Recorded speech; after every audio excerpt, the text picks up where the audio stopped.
இன்றைய கேள்வியில் முதலாவது கேள்வி என்னென்னு சொன்னால், காயல்பட்டினம்ங்கிற ஊரில் ஒரு பள்ளிவாசலுக்கு முன்னாடி ஒரு பேனர் வைத்திருக்கிறார்கள்.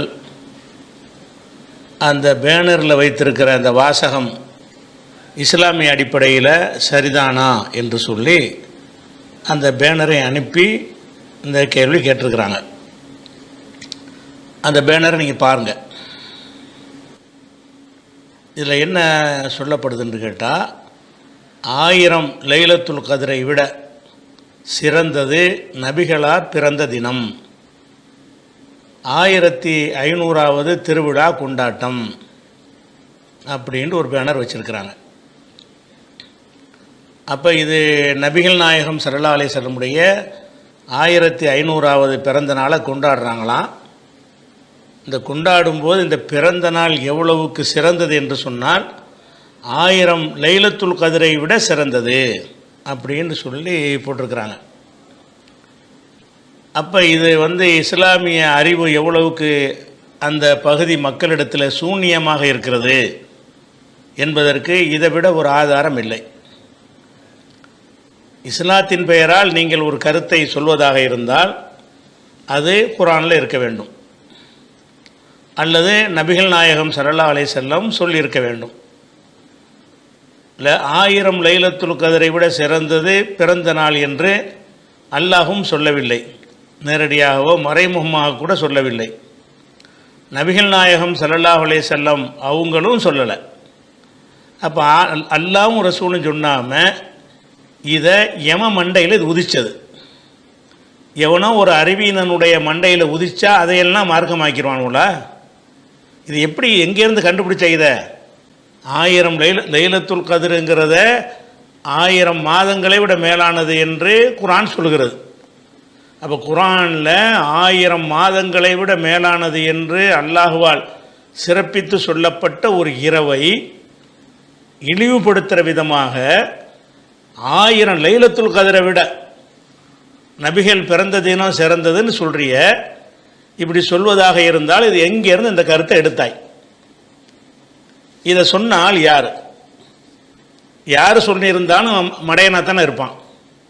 ஒன்று அல்லாஹ் சொல்லியிருக்கணும். ஏன்னா அல்லாஹ்விடத்தில் சிறந்தது என்பதை நம்ம ஆராய்ச்சியில் கண்டுபிடிக்க முடியாது. அல்லாஹ் சொல்லியிருக்கணும், இல்லைன்னா அல்லாஹ்வுடைய ரசூல் சொல்லியிருக்கணும். அல்லாஹ்வுடைய ரசூலும் சொல்லலை, அல்லாஹ்வும் சொல்லலை. அப்போ எதுக்கு இதை எங்கேருந்து எடுத்தீங்க? இன்னும் சொல்லப்போனால் நபிகள் நாயகம் ஸல்லல்லாஹு அலைஹி வஸல்லம் அவர்கள் என்றைக்கு பிறந்தார்கள் என்பதிலே 72 கருத்து இருக்கிறது. ரபீஉல் அவ்வல் 12 தான் பிறந்தாங்கன்றதுக்கு ஒரு ஆதாரமும் கிடையாது. வேறு நாட்களில் வேறு மாதங்களெல்லாம் சொல்கிறாங்க. அப்போ நபிகள் நாயகம் ஸல்லல்லாஹு அலைஹி வஸல்லம் பிறந்ததே இன்னைக்கு சொல்லப்படலைன்னு சொன்னால் அதை ஒரு விழாவாகவோ ஒரு கொண்டாட்டமாகவோ நபியும் கொண்டாடவில்லை, மக்களும் கொண்டாடலை. அதான் அர்த்தம். கொண்டாடி இருந்தால் தெளிவாக சொல்லியிருப்பாங்க, இன்றைக்கி தான் நபி பிறந்தாங்கன்னு தெரிஞ்சு போயிடும். அப்போ நபிகளுக்கே அவங்க எப்போ பிறந்தோன்னு தெரியலை, திங்கட்கிழமை பிறந்தவங்கிறது மட்டும்தான் சொல்லியிருக்கிறாங்க. மற்றபடி நபி அவர்கள் என்ன செய்யலை, நான் இத்தனாம் தேதி பிறந்தேன் என்று சொல்லவே இல்லை. முதல்ல பிறந்ததே நமக்கு எப்போங்கிறது தெரியலைங்கும் பொழுது அப்போ பிறந்த நாளுங்கிறது எப்படி இஸ்லாத்தில் இருக்க முடியும்? அப்போ இது ஒரு அறிவீனமான ஒரு விஷயத்தை சொல்கிறாங்க. இன்னும் சொல்லப்போனால் இப்போ லைலத்துல் கத்ருங்கிறது இருக்கு இல்லையா, அது என்னது? அது கூட நபியை சிறப்பிக்கிற ஒரு அம்சம் அதில் அடங்கியிருக்கிறது. சாதாரண அப்துல்லாவுடைய ஆமினாவுடைய மகனாக இருந்த முகமது என்பவர் என்றைக்கு தூதராக ஆனாரோ அந்த இரவுக்கு பேர் தான் லைலத்துல் கத்ர். லைலத்துல் கத்ரில் தான் அவங்களுக்கு வஹி வருது, அல்லாஹுவால் அவங்க தூதராக நியமிக்கப்படுறாங்க. அந்த இரவு நபிகள் நாயகம் தூதராக ஆக்கப்பட்டாங்களே, அங்கேருந்தால் நமக்கு படிப்பினை இருக்கிறது.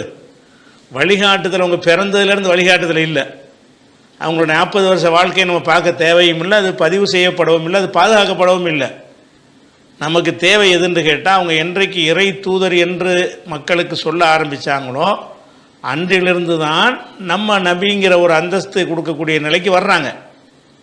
அப்போ லைலத்துல் கத்ர் இரவு தான் அவங்கள இறை தூதராக்கின இரவு, குர்ஆன் இறங்கின இரவுண்டு. அதுக்கு இன்னொரு அர்த்தம் என்ன? அவங்க தூதரான இரவுண்டு அர்த்தம் அதில் அடங்கி இருக்கிறது. குர்ஆன் அன்னைக்கு தான் அருளப்பட்டுச்சு, அன்னைக்கு தான் தூதராக நியமிக்கப்படுகிறார்கள்.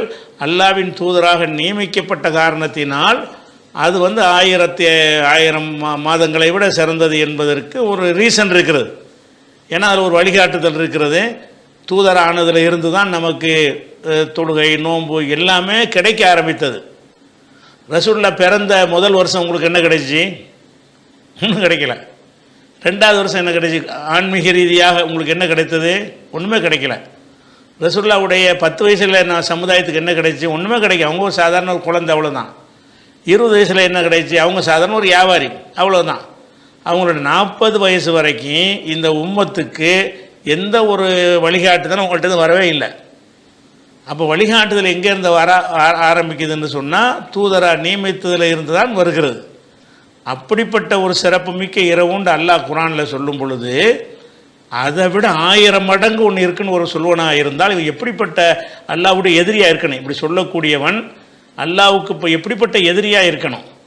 நபிகள் நபி ஆனாங்களே, அதை விட பிறந்தது சிறந்ததுங்கிறான். அதன் அர்த்தம் நபிகள் நபியாக ஆக்கப்பட்டதை விட பிறந்தாங்கல்ல, அதுதான் சிறந்ததுன்னு ஒருத்தன் சொல்லுவானே. ஆனால் இவன் வந்து இஸ்லாமிய வட்டத்தில் இருப்பவனை கருத இயலுமா? இவனை எவ்வளவு முத்தி போயிருக்குன்னு பாருங்கள். மட்டையர்கள் வாழ்கிறாங்களா அல்லது அறிவாளிகள் இருக்கிறாங்க? மார்க் அறிஞர்கள் அங்கே இருக்காங்களா இல்லையா?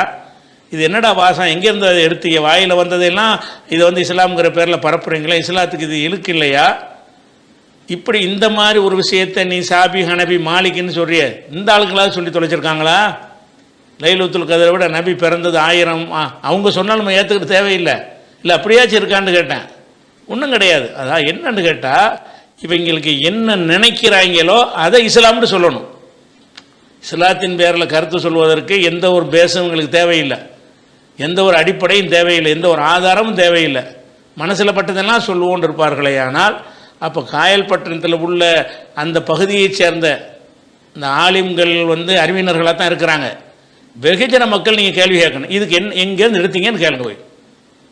அப்படி கேட்குற கடமை அங்கே அந்த பகுதியில் வசிக்கிற மக்களுக்கு இருக்கா இல்லை? எங்கேறா எடுத்தீங்க? இந்த ஆலிம்சாக்கள்கிட்ட ஆலிம்சா சொல்லி தான் இதை எழுதியிருப்பாங்க.